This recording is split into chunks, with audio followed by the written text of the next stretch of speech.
Welcome to the Everyday Game Changers podcast. You will hear from everyday people in business, music, community, and more who are changing the game.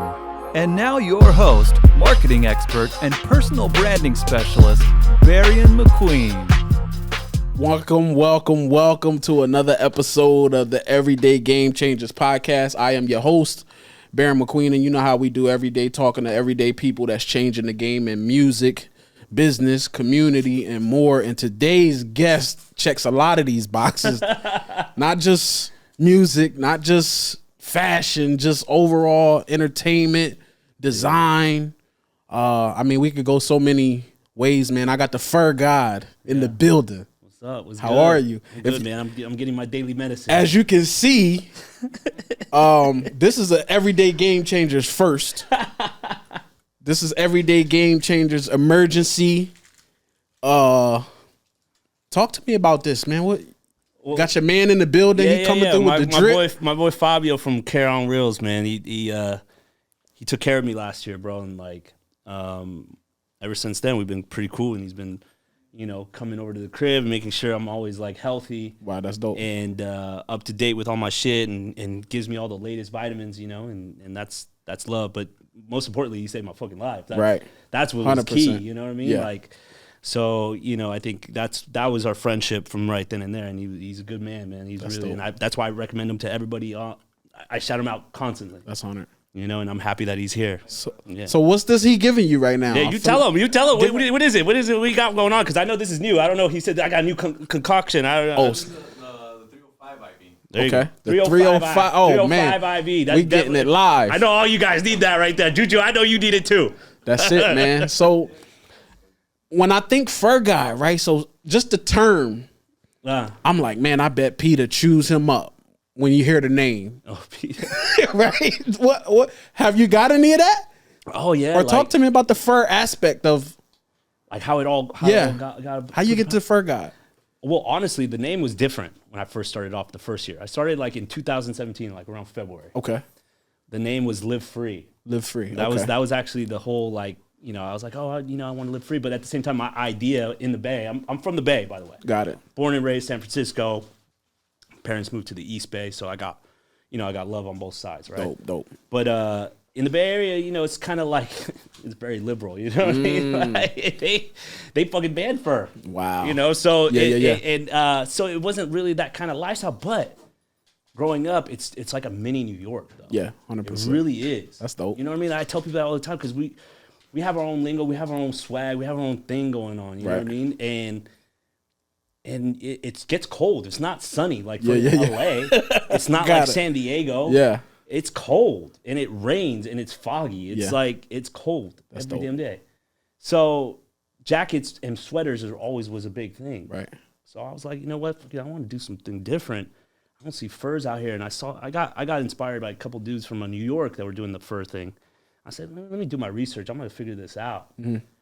And sure enough, I ordered a couple. I kind of designed little things here and there. But my main idea, though, was if I'm going to do this, I'm going to do it my way. Yeah. I'm going to do it with girls. I'm going to do music video style videos with the girls wearing my thing and put that music and kind of tie that in. And Instagram was kind of coming up. Yeah. And so when that all transpired, it was perfect time. I already had girls that I knew and the lifestyle was already there. Got it. But I never really had anything to kind of promote or brand. Now you got something. Yeah, because it was just one of those things that was just it's there, but what else? How can I tie this in? So I'm like, okay, I got that idea. And then sure enough, little things started popping off. In that first year in 2017, it was really good. And I got with stylists locally. They put me in fashion shows locally. Then I started doing the leathers with the hand-painted thing. And then what really changed, and then I got the name Furgod. A boy of mine came into my office. He's like, you need to change your name, bro. Instagram name was something weird, bro. I was like, whatever. I was like, he's like, no, this is important. You need to change that name. Damn. You need to be known somebody. You need to be Bay God. There's Food God. Yeah. There's Ugly God. 100%. And he goes, you should be Fur God. He goes just like that, right? Oh my gosh. And I go, Fur God. And I go, that's a dope ass name. But I told him like this. I said, listen, if it's available on Instagram, if I change it right here, right now, I'm gonna change everything. I'm gonna change the logo. I'm gonna do everything. Oh shit. And right in front of him, I did it, and sure enough, it was available. Oh my God, that Changed it. never happens. Yeah, that's rare. Yeah. And I was like, oh shit, okay, well then it's Furgod. Damn. And then your assistant asked me like, oh, when she typed it in, it's not there's no space. So One word. I said, because I'm not God. One word. I'm one word. You just pronounce it. Yeah. I'm not God. Got it. You know That's what I mean? dope. I'm not like that. Like that. So talk to me from like the big. Of course, how do you always was good in fashion as a kid? How do you even get to this? Like, what's the early Furgod doing? That's true. You know what? I was a fucking little wild kid. I was ADD like up the ass. So my parents would put me in a lot of sports. Yeah. When I got into high school, I kind of dabbed in a little bit on the shirt thing. Like screen print T-shirt type shit. Yeah, Right? but at an early age, I had success at an early age when I was like 20. Wow.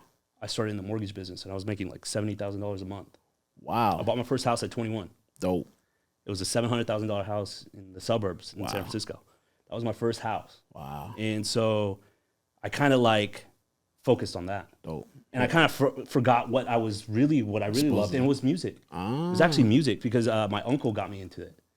And he was, from the streets, obviously, he was already in it, and he got me inspired, and that's why when I said I started the job at 20, but at 18 to that 20, I was in school. I went to Minnesota. Dope. I got to meet Prince. I got to meet B.B. King. Wow. I got to see Slipknot, Bjork. I saw him perform in the studio, and that right there was my really passion. My love is creating. Overall, so it's all just creating things. That's just what I music love seeing. just go with fashion though now, right? Yeah, but then I lost myself with work. Okay. But that success at an early age, I never had that. I never had that kind of money come in. That's dope. Mortgages. Wow. I didn't even expect that. And the way that happened was my boy just said, hey, I got a job for you. I know you speak Spanish. I just need you to make dials for my uncle.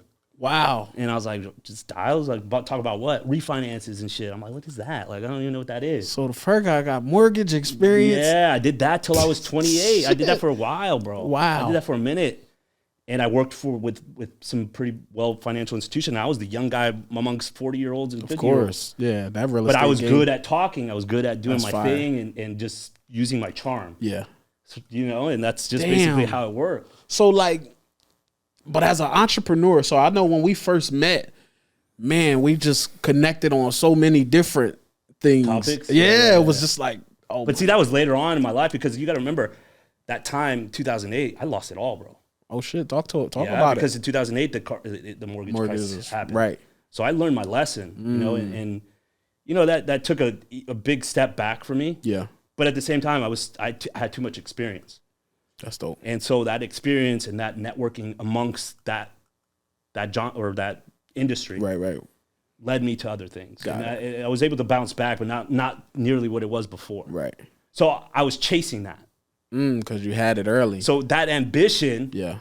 was what's driving me the whole time. What can I do to Fucking get? like, how could the fuck did I get that back?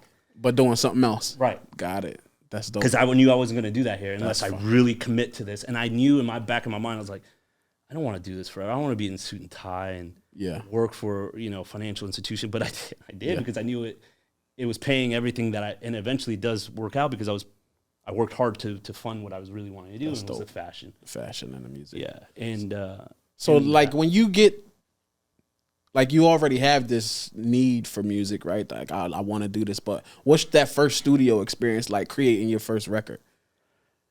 Hard? it was difficult, but at the same time, I felt it was kind of weird because, you know, when my uncle passed away, that kind of like put a damper of everything. Mm-hmm. But I to this day, all his best friends, they hit me up like, bro, you know, Leonard lives in you. That's why I shout him out in my songs sometimes. And you know what I mean? Like, and it was a tragic to our family the way he passed. Oh, snap. And so it was a tragedy, and it was just unexpected, right? And that really like kind of got me back into like, okay, how can I do something to kind of honor him, you know? Mm. But at the same time, it's living through me because he was so good at writing. He was so good at you know, describing everything, you know, and you know, I lived through that. So that's why I perfect myself. I'm not, and when I started going to the studio, I just kind of remember all that. You know what I mean? And it was just like me and him hitting it. I I got a Triton keyboard, I remember, and I was just like with him, and I just remember all those times that we were just like making that beat, and he would be freestyling, and I'm like, yeah, let's do this, and we add this, and he'll come in and add, you know what I mean? And that really, like, I love that, and I miss that. And I do that to this day when we go to the studio. I like being in an environment with creative people and just making the whole sound from scratch, and then the idea comes in and say, okay, I got the video, and then I hit up Raul, like, let's do the shoot. Like, let's fucking, I got this girl, I got this thing, I want to do the cover like this. Yeah. Then it becomes a whole nother, like... project. Yeah, and that and it's a fulfillment with me. Yeah. And then when it's done, it's off to the next. I don't even think about it anymore. I'm done. I'm like, okay, let's go to the next one now. That's fine. I tell him, like, I got another one. And what's crazy, I think the hardest part about that process, as from the music artists that I speak to, they never even get to that point, though. The finished product, right? Oh, they get in the studio and they just hoarding music. It never comes out. It's no visual. It's no, and you doing it. How important was that? Like, I see you got the team. Shout out Raul Shoots in the building. Out Raul, man. That's my brother from the very beginning, bro. If you want to spend some time working your thumb out, go through Raul's fucking Instagram page. You'll be busy. Your eyes will be big. Shout out to Raul. The double tap will break. My boy. That's the guy. Yeah, that's the guy. But how is that? Like, how did you guys meet? Through DM, bro. Like, you know what? It was something that you know, when we started, beginning is actually Juju. Juju in the building? Juju in the building. Like, yeah, shout out to Juju. Because in 2017, I was in the Bay. In January of 2017, I set up, and shout out to Wood Drops, because he was the first to really put that video together, and he was so talented, man. Like, the guy's fucking genius. And I hit this girl up on DM, and I was like, hey, I'm coming to Miami, because I had some business out there. But I still was doing the fur. And so I was like, listen, I want to do a shoot, and I had an idea. I want to do like 6 or 7 girls. I was like, who do you recommend to do the video? Mm-hmm. And this is my first time coming to Miami. Oh, shit. Like, not first time, but first time to actual work and do a shoot. Get some shit done. Yeah. And she's like, I got these guys. She sent me like 3 or 4 different video guys. I don't remember the other guys, but I do remember Woody when I saw his page. I was like, oh, he's very different. I like what he's doing. And that's when Woody, I contacted him through DM. Woody's like, hey, bro, like, I got these girls. I told him the idea. We talked. We hit it off. He's like, these are the girls I got. Juju was one of the girls. She was new. Like, she was just coming up. And I was like, okay, I like Juju. And there was like 5 of the girls, little T, you know. You were blonde. Yeah, I remember. You were blonde. And then I had a house out there in North Miami, and beautiful big house right on the water. We had a yacht. The vibes. It was a full vibe. And I was like, we're going to shoot right here. And they all came together. And shit you not, that's what really kicked off for me in Miami. Wow. Her and the other 5 girls. And me and Juju has been friends ever since. That's my ride and die chick. She's always been there for me no matter what. Wow. And, you know, and that's what the kind of shit that I like, though. I'm very loyal. I stick to the people that have been there for me no matter what. And the new people that come in, I stay loyal with you. 100. You know what I'm saying? Like, and I'm genuine. You know, I try, you know, if I see hunger in you and I see potential in you, I will invest my time. That's dope. To put the effort into helping. Right. You know, and that's always been me behind the scenes. But, you know. Take care of everybody. Yeah, I always take care of everyone as much as I can. Yeah. You know, and no matter what, like, I always remember all the good things that everyone's done to me. Got it. You know what I'm saying? So Juju was a big part of that. So music, you making music, right? Yeah. What would you put your music? Because I heard a song earlier, and I just was just like, I was bopping. What would you do? You put yourself in a lane? I don't know, man. Or like I feel like you bringing a sound. Let's say a Miami sound that's missing, because it sounds fun. Yeah, I feel like everything is not fun. Music should be fun. You're right. I feel like we're missing the fun shit. You know what I mean? And you know, I blame Kurt Cobain for this shit. No, I'm just kidding. I love Kurt Cobain. But yeah, no, I mean, you gotta remember music. I grew up in music, bro. I loved every genre. My dad was big on music, bro. Like growing up, I remember he would put on like crazy like Billy Idol. Oh shit! I love Billy Idol. That's my guy. You know what I mean? Like that. I listened to Billy Idol. Really? Like, yeah, I listened to a lot of rock. My dad got me into rock. Then the R&B come in, and then the '90s, you know, early '90s hit. It was more, you know, it was who's the NWA. He played me NWA. Then he played God. Domino. Oh, Domino, like so the range is and then as I got older, start finding Tupac started coming in, Biggie started coming in, Wu-Tang, Nas, all these other things. And I'm like, oh, who are these people? But then you have your locals too, right? And Too Short was big. Got it. Too Short was my shit. But I was also loved East Coast music. I love New York music. And then what's crazy? I met DJ Laz the other day. I didn't know who he was. They were like, oh, he's a legend, all this. Hell yeah. And then I was like, I'm like, yeah. And I'm meeting him. He was cool. We're vibing, right? And then I went home. I didn't say nothing. I was just cool with him. And I went home. I was like, DJ Laz, let me see what he did. And I listened to all that old school bopping, booty shaking. Yeah. I'm like, oh my God, I remember this. That's the guy.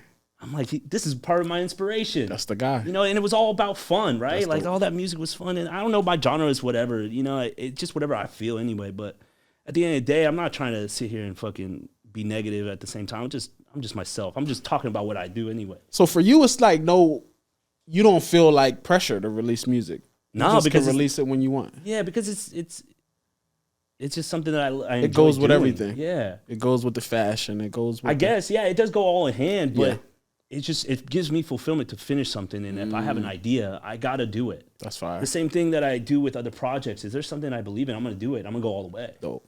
And I don't do it half-ass. Yeah. I get the best. I want the best. I want the best. 100%. I work with the best. And if I see the best, I'm going to fucking make you get, come in my background. My background, my daily life was to get the best out of you and make you move on, and get better and make more money. 100%. When I managed, right? So, that's part of me. But, at the same time, if I see potential, I'm a fucking, I want it. That's it. Yeah, I want it, and I'll make you better. I see it, man. Yeah. We got the Vitals going. We got Raul. Oh yeah. How am I doing? Juju in the am building. I good? Oh, damn, you put a lot in there. Talk to me about like some of your other entrepreneur ventures. Like I know you got your hand in a lot. Like, well, a lot of people reach out to me about certain things, and two of the biggest ones that I'm working on right now. The first one was the energy drink. I should have brought it. That's bad. Bad. We don't got no energy drinks for y'all, but we'll let y'all know what the name of that is. Forget this Red Bull. Just kidding.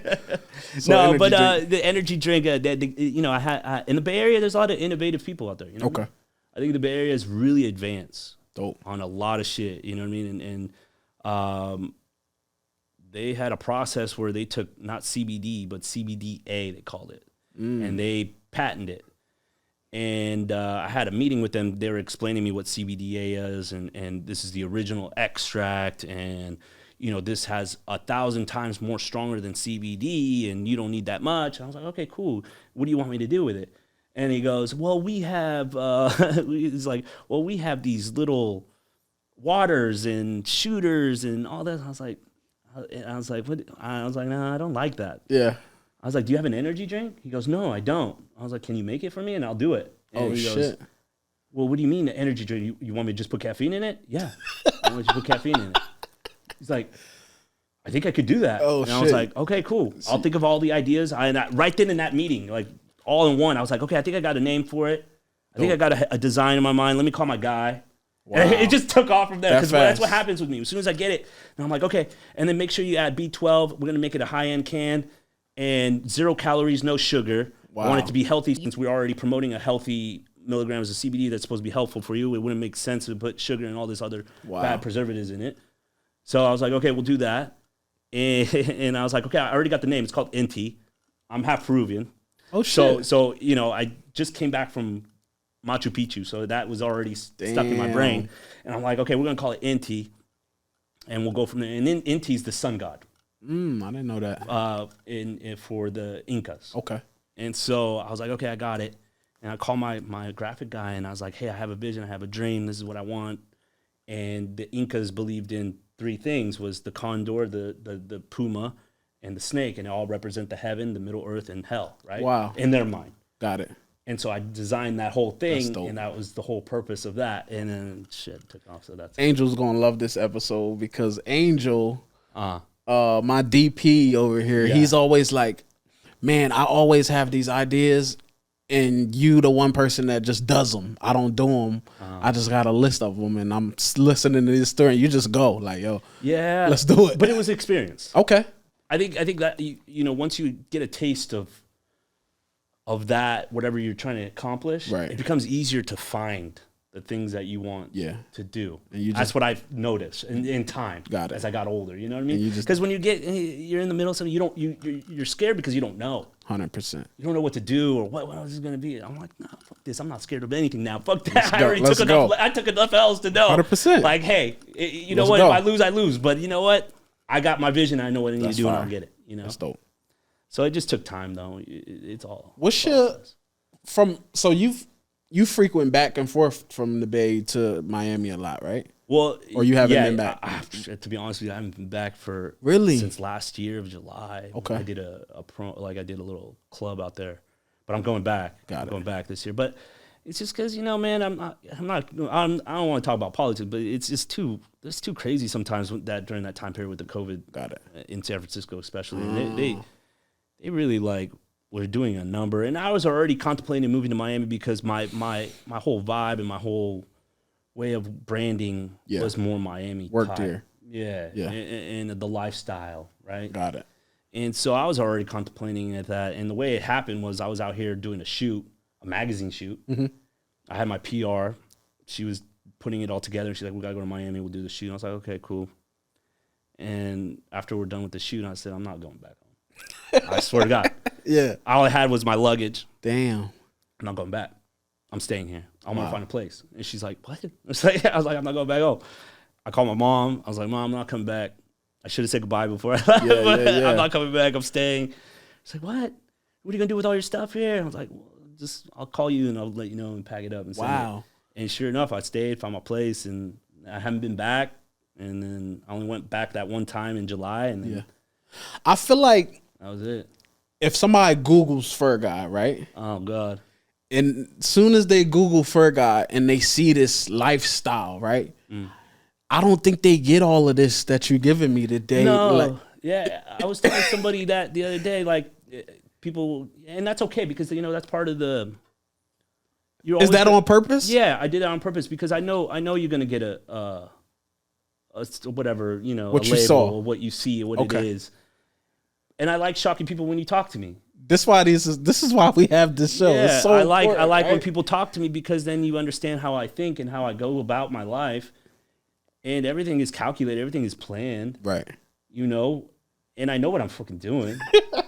You know, the secret genius. Yeah, but at the same time, I was nervous when I first did it. Oh shit! Putting that because I was like, at first I have no followers, but it was my mom, my aunts, my right, family members. But you built this up. But I really built it from scratch, from nothing. That's fire. Just doing what I kept doing. It was consistency, bro. I had the vision already. I knew what I needed to do. Right. It was consistent because I knew how I was as a person. Right. And when people get to know me, damn, that was already the key to because everyone talked. Yeah. Everyone always talks. That's how we chopped it up. That's how everyone chops up. Everyone learns about something. That's how I met a couple of her friends. She talks. She tells them nothing but good things. But why? Because I am. It's true. Right. You know, I have a vision. I do things and I love working. But at the same time, I have fun. Yeah. But it's not what everyone thinks. But I let everyone think that. Yeah. You're a real person, right? Yeah, but I'm a fucking real person. You know what I mean? Like, I'm in depth. I'm very, you know, smart. I can talk. You know. When we was at, shout out Tony Visions, David Woods, man. Yeah. My guy. I met you first Rolling Loud weekend, right? Was it? Well, I met you at Dash. We had okay. So the Rolling Loud weekend, they did the bang. Yeah, that banging event. Okay. So I connected that with them. Got it. So then I seen you at Tony's, and it's like then we actually got to chop it up. Yeah, you actually got to yeah. But see, in that setting, it was already like I'm in the mode, like I'm ready to make studio music. vibes, I was right? like, come on, you can't really talk. You know what I mean? I'm ready to make some music. And then I'm like, after just one conversation, I'm like, I gotta have him on the podcast because I don't think people, if they just Google Furgod and they see, they like, okay, he always got good girls with him. Is he a pimp? Is he a, you know what I mean? Oh, I get that all the time. So it's is he like got an escort service? You don't know, right? No, it's not. So when we had this conversation, I'm like, I gotta have him on because nobody's gonna know these conversations we having right now is some real shit. Yeah, no, and I get it all the time, bro. That's crazy. Like seriously, girls be like, oh, you got so many hot girls with you. Why are you fucking talking to me? Like, I get all this shit. What's the craziest DM you got? Oh, bro. I had one guy try to sell me bricks of cocaine from the Dominican Republic. Really? He sent me a picture. He goes, I don't know what to do with this, and are you interested? You put it in Spanish. I said, what the fuck is this? Man is crazy. And don't know you. I don't know this man.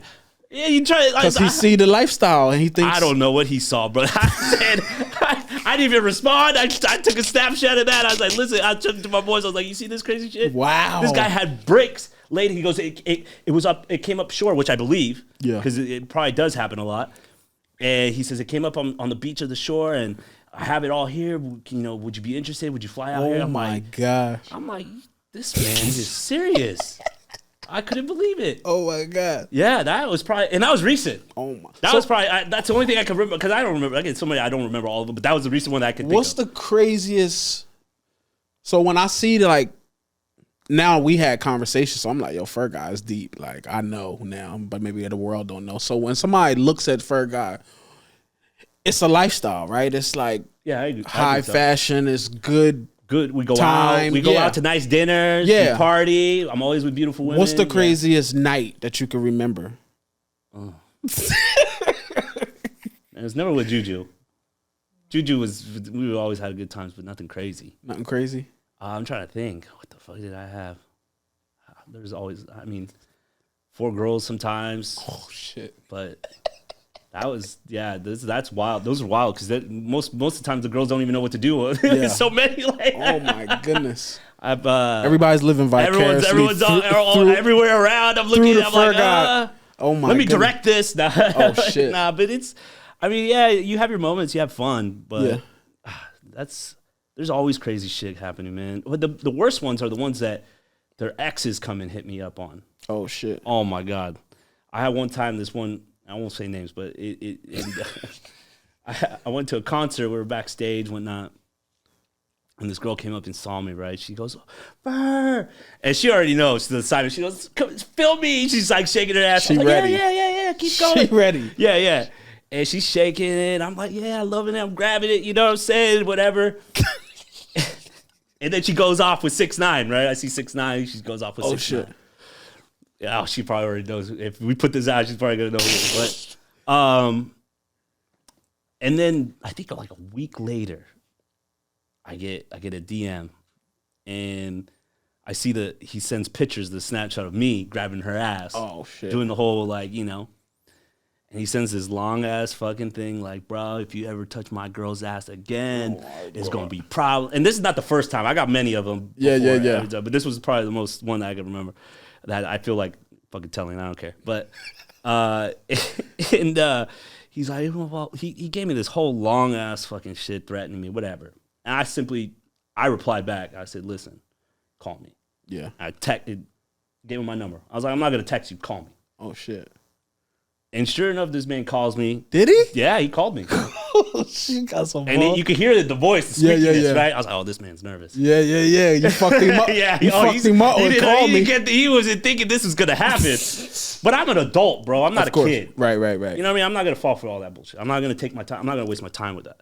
So, he called me, and I hear him like, hey, just like stutters, The nerd came out. Yeah, I was like, hey, yeah, this is I'm like, oh, what's up, bro? Like, listen, man, I'm going to tell you straight up. You need to check your girl, don't check me, because your girl's the one coming up to me. She already knows what's up. Facts. I don't know if she has a boyfriend or not. Yeah. And you need to check your girl because she wasn't with me. Right. I'll tell you that right now. Wow. She went off with somebody else. She goes, what? Oh, what do you mean? I was like, bro, I don't know, bro. I just saw her with 6ix9ine. That's all I got to tell you. Oh, shit. So now you got another person to call. I was like, good luck trying to reach that fool. DM that fool. But yeah, I just told him like, listen, man, you can't get too upset about me. Yeah. Don't send that to the guys, bro. Like you need to check your girl. Lesson learned. These is lessons learned, fellas and ladies. Yeah, don't get insecure. Don't check the other person. Please check who you live under your house, your roof with, right? Seriously, bro. So dream collaborations. What's a dream collaboration for Furgod for music? Music? Yes. I would say music and fashion. I feel like Furgod and like a Fendi collab would be great. Dope. You know what I mean? Yeah. Fashion. Give me both. Give me fashion and music. You know what? I'm gonna be honest with you. I never really think about that The music aspect. The music aspect, I think I'm just you know what? Because a lot of my idols were local. Oh, okay. Shout out to Hitter Slim, you know, because he really got me into the music, back into the music, and he was he's a legend in the Bay Area. You know what I mean? He grew up with a lot of local rappers that he has tons of respect too. By the way, man, we go everywhere. Too Short, everybody knows what's up, who he is, and you know, shout him out because he really got that music back out of me and said, bro, you have the lifestyle, bro. Everyone dreams what you do already. 100%. And I don't think about it like that. Yeah, you're just living life. I'm just enjoying my life. You know what I mean? And but at the same time, he was like, bro, you have it. Yeah. Just do it. And he got it out, and I was like, fuck it, all right. And we did a song together called Tongue Out. That was my first really track that we did, and we did the video during the pandemic. Damn. And we found a place in the Bay, and we're just like, fuck it, let's do this. We'll do it like that. And so it was cool as a vibe. But, you know, so, you know, little things like that were always, those were like my mentors growing up because I have real people that I could say I did with, that I did something with. More personal. Know what I mean? Like, it's more personal for me. I always tell people, if you're going to have a mentor, have somebody that's close by, that's, you know, right there. You know what I mean? And so fashion and all that shit, I'm grateful for whatever happens. I don't really try not to think of that. You know, I have more. I'm building me right now. Right. I want, you know, and if somebody reaches out, then it's shit. I'm doing something right. So it's a dream and it's a blessing to work with anybody that I do because there's a lot of talent out there. 100%. So you know, I try not to get over the top with that. You know, my thing is just like, all right, let's just stick to what my process is. Right. And if there's an idea, right. Yeah, it comes along, and then if there's somebody that I listen to that I met. Yeah. Which I remember one of my idols when he said my Furgod, it was during that time, right? One of my idols that I grew up listening to, we're in the bar and his name is Andre Nicotina. I don't know if anyone's familiar with that, but he's pretty legend in the Bay, right? He's been doing it for a long ass time, and that man is sitting in the bar, and he was, you know, he already saw what I was doing with the girls and the fur, right? And he sits down and he's very chill, he's very like serious, you know, he's drinking his whiskey. And he's in the bar, and he turns around, he goes, Furgod. That's a dope fucking name. Oh, he fucking takes his whole shot, takes it down and leaves, bro.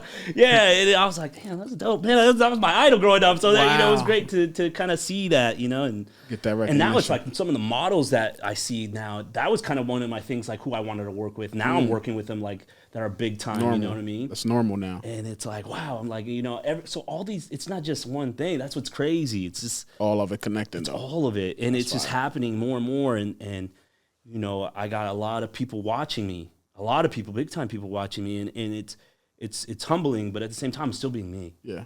I'm not going to change. You don't got to turn it off because that's you. No, it is. It really is, you know? So I'm just grateful for where I'm at. That's dope. So, like, if you could, like, usually on this podcast, like, I always tell somebody, leave me with, like, I got a bunch of, like, entrepreneurs that follow the podcast and business owners, and people want to leave their 9 to 5 and all of those things. Yeah. And you've went through a lot of different industries and seen some success. What's one advice you can give somebody? Somebody's Googling right now Furgod, right? And they like, oh, my gosh, he's on yachts with all the beautiful girls and fur, and he's iced out. And what advice can you give? Not because that's the brand, right? Yeah. But what advice can you give them to, like, yo, as far as your process? Like, I went through, like, you lost everything and got it back, right? What advice can you leave for those people? Well, I mean, every day is a learning lesson, right? Everything you do is learning. But a lot of people tend to, when they want to be an entrepreneur, they tend to, like, okay, where I'm getting the money from. And they kind of lose vision of, like, where you're at right now in your life. And I think that was one of the reasons why I knew I couldn't leave what I was already doing. Right. I needed to work hard to make more money in order to fund it. Because one thing my mom taught me, and my mom was an entrepreneur, by the way, like true fucking entrepreneur. Right. That woman, since she was 15, she ran away. She fucking hustled, right? Wow. Like, this woman didn't graduate high school. She's always been hustling and done very well her whole life. And her one advice she always told me, she goes, don't ever partner up with anybody. Don't ever ask for anybody money, and you work hard for it. It's always stuck with me. Dope. So my mom always would be like, you know, stick to the job you're doing right now. Work hard, keep working your way up, and you're going to get more money. And then eventually you're going to have enough to where you could fund what you really want to love to do. Dope. And so that's my advice for people to it's okay to work a regular job. Yeah. It's okay to, focus on So that. glad somebody else said that, and Yeah. it's not just coming from me. I appreciate that. Everybody thinks I'm anti 9 to 5 because Yeah, I'm like no. big on entrepreneurship, Yeah. and I'm like, no, I'm for the 9 to 5. Right. It just didn't work for me. Yeah. But I'm like, use your 9 to 5 to fund your 5 to 9, Yeah, right? because I was working in a financial institution, so it taught me a lot, Right. especially managing, Money. not just money, but managing people. Got it. And communicating with people. Dope. And not discourage people, but help people understand why. That if I didn't go through that, Yeah. I wouldn't be having these conversations. I wouldn't be 100%. fucking meeting people left and right and having that network. That's dope. When I do talk to people, I see it. and then when I'm working with people, I don't yell. I tell don't? them like what I want. Yeah, Right. I don't yell at anybody. Have I ever yelled at you? No, never. I don't yell. That's just not me. But I communicate. And if I didn't have that background of what I did and worked my way up and learned that, and they taught me how to do that. Right. I didn't go to college. Got it. I didn't. It was hard for me. It was hard for me to sit there in class. I couldn't. Agreed. I went to continuation school. I graduated from continuation school. I was like, I hated school. Right. You know what I mean? So, you just gotta know. You just gotta believe in yourself and know yourself. That's dope. You really do, bro. Like if you know what you're good at, then stick with it. That's it. Ain't no wrong way. And if you're working at a 9 to 5, dude, that's okay. Yeah. At least you're learning something. Pick up something from that. And use it. You know what I mean? So use it. Yeah, because there's something always to learn. 100%.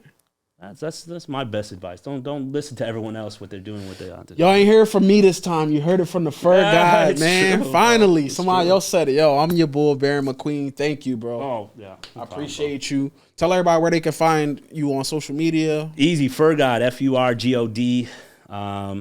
Everything is Furgod. Everything's Spotify. That's it. Music, He's Googleable. So Yeah, make sure you Google Furgod, man. I'm your bull, Baron McQueen. And I'll see y'all on the next one. Yup. Everyday Game Changers.